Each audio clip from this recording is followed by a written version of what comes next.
विरोधी पक्ष नावाला असणं, विरोधात असणाऱ्या नेत्यांचं फक्त सेटलमेंट करून किंवा सत्तेशी चांगलं नातं ठेवून आलेले दिवस काढण्याची प्रवृत्ती आणि यामुळेच देवेंद्र फडणवीस यांना चॅलेंज देणारा एकही नेता आत्ता विरोधी पक्षात नाही आहे.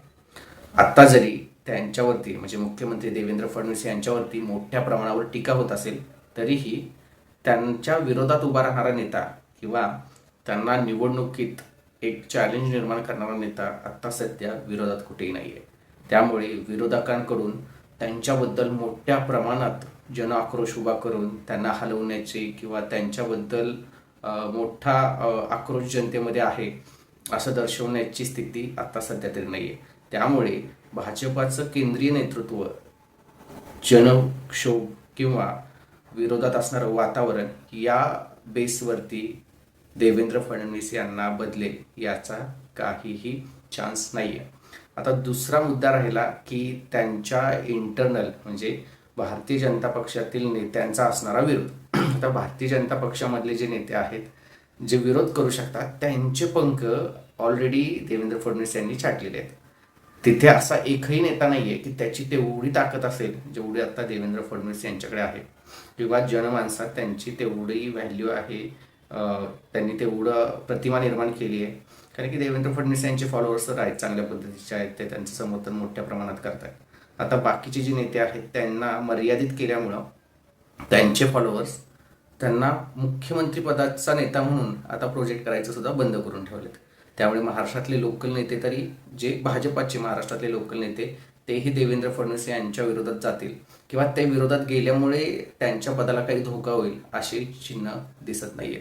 त्याच्यानंतर त्यांचा मित्रपक्ष जो एकनाथ शिंदेंचा पक्ष आहे शिवसेना, त्याच्यामध्ये एकनाथ शिंदेंची जरी महत्त्वाकांक्षा मोठ्या प्रमाणावर असेल आणि असं बोललं जातं की केंद्रातून अमित शहांचं त्यांना पाठबळ आहे, तरीसुद्धा देवेंद्र फडणवीस यांची स्वतःची इच्छा असल्याशिवाय त्यांना केंद्रात घेऊन जाणं हे भारतीय जनता पार्टीला परवडणार नाही आहे. जर देवेंद्र फडणवीस इथून गेले तर आत्ता असणारी खासदार संख्या त्यांना टिकवता येईल याबद्दल साशंकता निर्माण होते. याबद्दल कोणी बोलू शकत नाही की आत्ता असणारे खासदार तेवढेच त्यांचे निवडून येतील की नाही. त्याचबरोबर 2029ला त्यांनी म्हणजे देवेंद्र फडणवीस यांनी एकत्र ठेवलेले जे आमदार आहेत ते सुद्धा तेवढ्या प्रमाणावर निवडून येतील की नाही ह्याची शक्यता धुसरून जाते. त्यामुळे मुख्यमंत्री देवेंद्र फडणवीस यांना बदलण्याचे त्यांच्या केंद्रीय नेतृत्वाचे कोणतेही निर्णय असे होतील असं दिसत नाही आहे. जरी त्यांना केंद्रात घेतलं तर महाराष्ट्रावरती पकड ठेवणारा किंवा महाराष्ट्रातल्या सगळ्या आमदारांना एकत्र ठेवणारा असा कोणताही नेता भाजपाकडे सध्या नाही आहे. त्यामुळे मित्रांनो, तुम्हाला काय वाटतंय की देवेंद्र फडणवीस यांचं मुख्यमंत्रीपद बदललं जाईल, म्हणजे मुख्यमंत्रीपद जाईल आणि त्यांना केंद्रामध्ये त्यांची वर्णी लागेल? कमेंट करून कळवा, आमच्या चॅनलला सबस्क्राईब करा.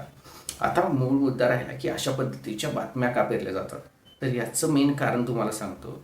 आत्ता सध्या जे महाराष्ट्रामध्ये वातावरण आहे त्यामध्ये विरोधातले नेते असतील, विरोधातले माजी आमदार असतील किंवा एखाद्या एरियातला कोणता नेता असेल, भाजपातले नेते असतील, हे सर्वजण कोणतेही मुवमेंट करायचे असेल तरीसुद्धा ते देवेंद्र फडणवीस यांना काय वाटेल किंवा त्यांचं आपल्याकडे लक्ष आहे का किंवा त्यांचा सपोर्ट राहील का या दृष्टीनं पावलं उचलतात. म्हणजे एकंदरीत जे चित्र दिसून येते ते असं आहे. त्यामुळे जी प्रतिमा देवेंद्र फडणवीस यांची झालेली आहे की पुढच्या काही वर्षात तेच महाराष्ट्र भाजपाचा चेहरा असणार आहेत आणि त्यांच्यावरतीच सगळं अवलंबून असणार आहे, म्हणजे त्यांचा कंट्रोल आहे पूर्णपणे. त्यामुळे सगळे नेते जे त्यांना विचारून किंवा त्यांच्या फेवरमध्ये जाऊन पुढे पाऊल टाकायचा प्रयत्न करतात, तर ते कुठेतरी थांबवायचं आहे. मग याच्यामध्ये आत्ता जे विरोधी पक्षात असणारे नेतृत्व असतील ते सुद्धा आहेत आणि भाजपामध्ये असणारे त्यांचे स्वपक्षीय पण आहेत की जो एक हाती कंट्रोल देवेंद्र फडणवीस यांचा आहे तो भरपूर नेत्यांना नको आहे. मग त्यासाठी देवेंद्र फडणवीस इथे नको, त्यांना केंद्रात पाठवलं तर चालेल, इथे दुसरा कोणीही आणा, अशा पद्धतीची जी मागणी असेल ती काही नेते त्यांच्या व्यावसायिक मित्रांकडून किंवा त्यांच्या असणाऱ्या चांगल्या संबंधातून भाजपाच्या केंद्रीय नेतृत्वाला असं बोलत असतील की देवेंद्र फडणवीस यांना बाजूला करा, त्यांना केंद्रात घेऊन जा आणि इथे दुसरा कुठला तरी मंत्री मुख्यमंत्री आणून तुम्ही बसवलं तरी चालेल. पण त्याचे परिणाम भाजपाला तेवढेसे फायदेशीर ठरणार नाहीत. म्हणजे लोकांचं ऐकून किंवा काही चांगल्या संबंध, चांगले रिलेशन असणाऱ्या नेत्यांचं, विरोधातील नेत्यांचं ऐकून जरी भाजपाच्या केंद्रीय नेतृत्वाने तो निर्णय घेतला तरी सुद्धा तो 2029च्या इलेक्शनचा विचार केला तर तो त्यांना महागात पडेल असं दिसून येईल.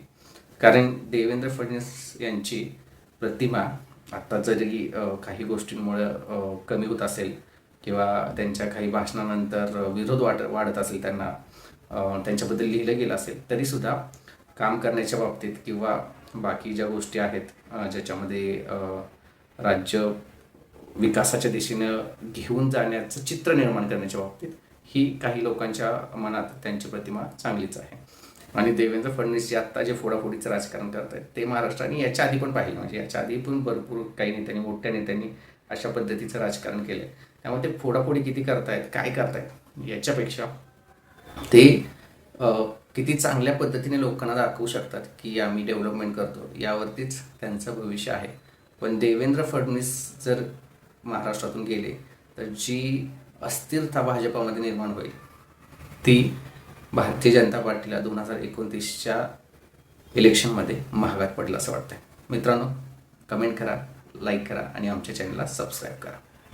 धन्यवाद.